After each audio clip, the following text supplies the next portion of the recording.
Hola, ¿qué tal? Bienvenidos a todos a la siguiente presentación, que empezaremos con las urgencias por alteraciones del estado de salud por causas internas, AESCI.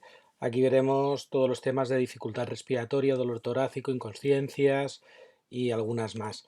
Empezaremos ahora por las de dificultad respiratoria, que será lo que haré durante esta breve charla, y luego iremos desarrollando en otros vídeos el resto de patologías o de alteraciones por causas internas.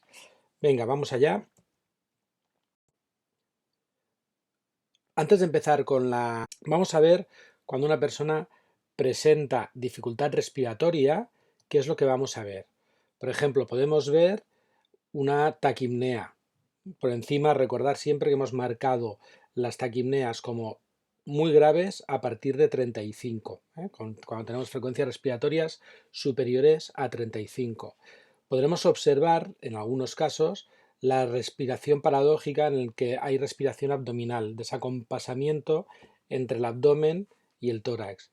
Veremos cómo se hinchan las alas de la nariz, apareciendo el aleteo nasal. Veremos cómo se utiliza la musculatura intercostal, que normalmente no participa en, en el proceso de inspiración y expiración. Aquí sí que participa, ¿no? Vemos trabajo muscular y vemos todo el tiraje de la musculatura accesoria, como puede ser la musculatura del cuello, como el paciente está ahí como intentando, ¿no?, respirar porque tiene una dificultad franca. ¿Qué patologías pueden afectar al sistema respiratorio? Bueno, esto podríamos hacer casi 3 horas de clase exclusivamente explicando qué alteraciones pueden afectarlo. Las repasamos brevemente. Pueden ser por enfermedades centrales del centro respiratorio, aquí tenéis algunas: un traumatismo craneoencefálico, un ictus, drogas, enfermedades infecciosas, tumores, cualquier proceso central que afecte al centro neumotáxico que tenemos en el cerebro. También pueden ser por alteraciones en la vía aérea superior. Recordar, la más frecuente que vais a ver es la inconsciencia. Dentro de las inconsciencias, la caída de lengua, esa es la más frecuente, más que el cuerpo extraño y demás. En niños pequeños, la epiglotitis o el croup, que es todo más o menos lo mismo. En el tema de shock anafiláctico, alergias, el edema de laringe, o pueden ser por traumatismos, como os había explicado en clase, el típico que vemos aparecer en los últimos 10-15 años, que es el del ciclista que baja por la montaña, no ve la cadena y recibe un impacto en el cuello. Seguimos con las alteraciones que pueden afectar al sistema respiratorio. Hemos visto las de vía aérea superior y las de depresión del centro respiratorio. Ahora podemos citar todas las que afectan a la vía aérea inferior: el edema agudo de pulmón, el EAP, el asma, todas las enfermedades pulmonares obstructivas crónicas, ¿no?, como la bronquitis, o procesos agudos como la atelectasias, neumonías, o ahora, como nos ha tocado vivir, la epidemia que estamos teniendo del COVID-19. También podemos tener afectaciones en la vía aérea inferior por causas externas, como pueden ser las lesiones que vimos en toda la patología traumática. Para finalizar, también podemos ver que hay patologías fuera del sistema respiratorio que alteran la función del sistema respiratorio. Por ejemplo, un edema agudo de pulmón de origen cardiogénico, una alteración metabólica en el que, por ejemplo, vamos a pensar en una acidosis metabólica. Veremos a los pacientes en taquipnea, recordar cómo funcionaba en el tema de las acidosis y por qué nos poníamos taquipneicos, relacionarlo con las concentraciones de CO2. Os lo dejo ahí para que penséis un poquillo. Y en el tema de las infecciones, en todo proceso infeccioso grave, en toda septicemia, en todo, veremos taquipneas. ¿Cuáles son en urgencias aquellas patologías más frecuentes que vamos a ver con alteraciones o que provienen del sistema respiratorio? ¿Cuáles son las principales que vamos a observar? Básicamente son dos: las descompensaciones por asma, brotes agudos de asma, o las descompensaciones de los enfermos pulmonares obstructivos crónicos, sobre todo los bronquíticos crónicos, en invierno, que se descompensan y se sobreinfectan. Estas dos son las que veremos con más frecuencia. Vamos a ver cómo valoramos a estos pacientes.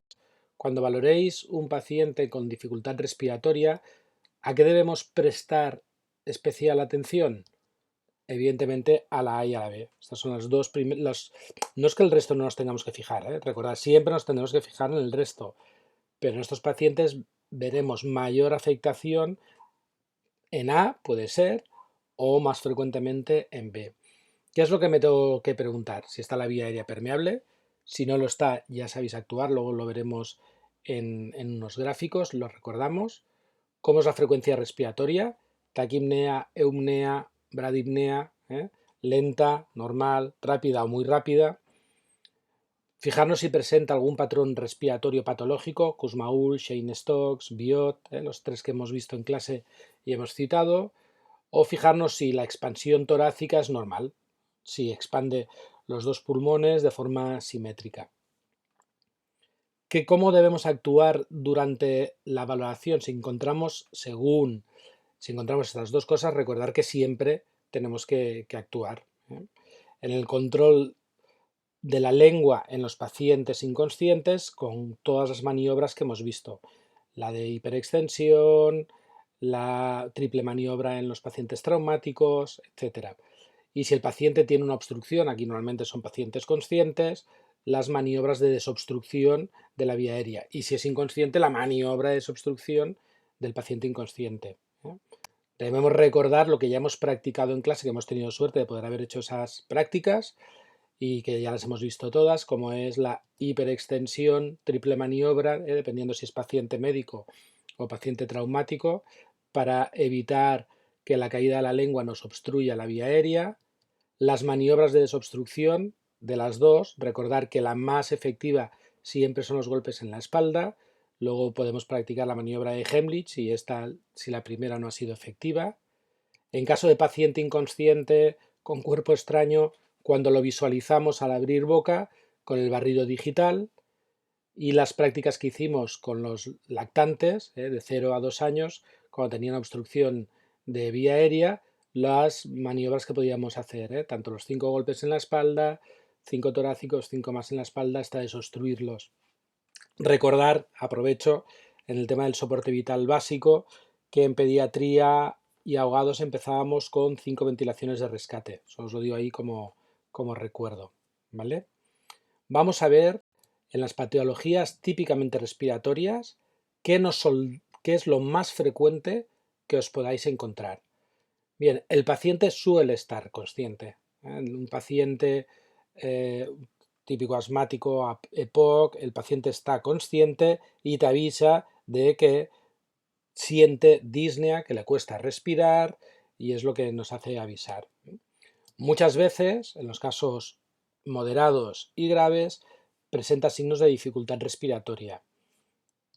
Como os decía, siempre os dirá que tiene disnea y muy frecuentemente en los pacientes mayores de 50, 60 años es un paciente crónico reagudizado, típico el bronquítico crónico.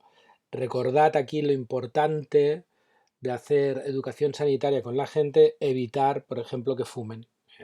La relación de bronquitis crónica y tabaco está claramente demostrada desde hace más de 40 o 50 años y, por ejemplo, ahora que tenemos una amplia población de mujeres que han fumado respecto a generaciones anteriores que no fumaban, que esto yo lo he podido comprobar, ¿no? Cuando yo empecé a ser enfermero, pues en los 90, 2000, era poco frecuente tener mujeres con bronquitis crónica, hoy en día es mucho más frecuente, porque han llegado todas aquellas mujeres que empezaron a fumar en los 70, en los 80, Recordad que todo esto pues tarda 20, 25 años en producirse, la bronquitis debida por el tabaco. Bien, hecho este pequeño recordatorio de educación sanitaria, en las patologías típicamente respiratorias lo que hemos visto es el paciente suele estar consciente, presenta signos de dificultad respiratoria, manifiesta disnea, frecuentemente es un paciente crónico reagudizado. ¿Y cómo actuaremos? Siempre aplicando el ABCDE, que para eso lo hemos aprendido, lo vamos haciendo paso a paso. Como es un paciente consciente, una vez que hemos llamado al sistema de emergencias, lo tenemos que ir revalorando son pacientes que suelen hablar, no los hagáis hablar demasiado, fijaros en él cómo es la frecuencia respiratoria y demás datos, porque cuando tienes afectado el sistema ventilatorio, lo que te cuesta es hablar, ¿eh? Lo justo, hablamos lo justo con él y evitamos que se fatigue al hablar. Protegerlo siempre del entorno, si hace frío tapamos, si hace calor le damos sombra. Aquí una típica acción que hacen los pacientes que se están ahogando muchas veces, los bronquíticos crónicos y los asmáticos, es cuando notan que les falta el aire, se van hacia la ventana, abren la ventana para intentar respirar, para intentar coger más aire, ¿vale? Si la temperatura es normal de fuera, no les va a perjudicar, pero si hace frío, si estamos en invierno y el aire es muy frío, no les conviene. Deberíamos evitar que eso lo hicieran, porque el frío es broncoconstrictor. El frío constriñe los bronquios, los hace más pequeños, le va a costar aún más respirar. ¿Por qué suelen ir? Yo creo que van, esto es una interpretación muy personal, yo creo que van porque al notar el aire fresco lo notan como más intenso, como si tuvieran más aire, pero es una reacción que al minuto, 2 minutos, 5 minutos máximo se le va a ir a la contra porque el bronquio se va a cerrar más, con lo cual no os lo recomiendo, ¿eh? Le tenéis que decir, vale, ya sé que te estás ahogando, pero si vas al aire frío va a ser peor para ti, yo te recomiendo que no lo hagas. En pacientes crónicos que ya están diagnosticados y que tienen los inhaladores en el domicilio o bien con ellos que los llevan consigo, conviene recordárselo y que hagan los inhaladores, para superar la fase aguda. Ahora veremos cómo se deben dar los inhaladores. Mira, como os decía, vamos a ver cómo se dan los fármacos inhaladores. Existen multitud de fármacos y presentaciones, desde forma de polvo. Los más frecuentes son los inhaladores en forma dispersable. Siempre es recomendable hacerlo con cámara. El Ventolin, el bromuro dipatropio, el Atroven, Pulmicor, todos estos, que son los fármacos que ellos suelen tomar, se recomienda siempre con cámaras expansoras. En el caso del asma, el más frecuente y el que el que se tratan en las fases agudas es el Ventolin, que el principio activo es el salbutamol, ¿vale? Vamos a ver los... Els broncodilatadors són fàrmacs que obren els bronquis i permeten respirar millor a persones que pateixen malalties respiratòries. Es poden fer amb inhaladors per adults o amb càmera per nens. Subjecta l'inhalador entre el dit índex i polze i agita'l. Retira la coberta protectora, expulsa lentament l'aire dels pulmons, col·loca't l'inhalador dins la boca tot prement una vegada i inspira fins a omplir els pulmons. Finalment, retira l'inhalador de la boca i aguanta la respiració almenys durant 10 segons. En el cas dels nens, farem servir la càmera. Primerament, agitarem l'inhalador, destapa la coberta protectora i introdueix-la a la part posterior de la càmera, aplica la mascareta de la càmera sobre la boca i nas del nen i pressiona l'inhalador un cop i deixa respirar al nen 6 o 7 respiracions. És important que la persona estigui incorporada per facilitar al màxim l'expansió toràcica. En cas de necessitar una altra dosi de la càmera o de l'inhalador, cal esperar almenys un minut. Per qualsevol altra informació sanitària o consell de salut, truca al 061 que Salut respon. Pasos que se deben seguir para este tipo de... para administrar los nebulizadores. Els broncodilatadors són fàrmacs que obren els bronquis i permeten respirar millor a persones que pateixen malalties respiratòries. Es poden fer amb inhaladors per adults o amb càmera per nens. Subjecta l'inhalador entre el dit índex i polze i agita'l. Retira la coberta protectora, expulsa lentament l'aire dels pulmons, col·loca't l'inhalador dins la boca tot prement una vegada i inspira fins a omplir els pulmons. Els broncodilatadors. Finalment, retira... En un paciente que presenta una dificultad respiratoria. Si el paciente está consciente, recordad lo que siempre hemos ido diciendo a lo largo de la asignatura y que seguiremos diciendo. Si el paciente está consciente, adoptan espontáneamente las posiciones antiálgicas. En estos casos el paciente suele estar sentado, inclinado ligeramente hacia adelante. Si no lo estuviera, si el paciente está acostado y demás, le indicaremos que mejor, que prueba a estar sentado, que seguramente respirará mejor. Debemos evitar todo tipo de esfuerzos Y una cosa que se suele pasar por alto es aflojar la ropa, sobre todo los cinturones y las corbatas, tanto los cuellos apretados como el cinturón a nivel abdominal impiden un buen trabajo del diafragma. Aquí lo que queremos es que el diafragma trabaje lo más libre posible.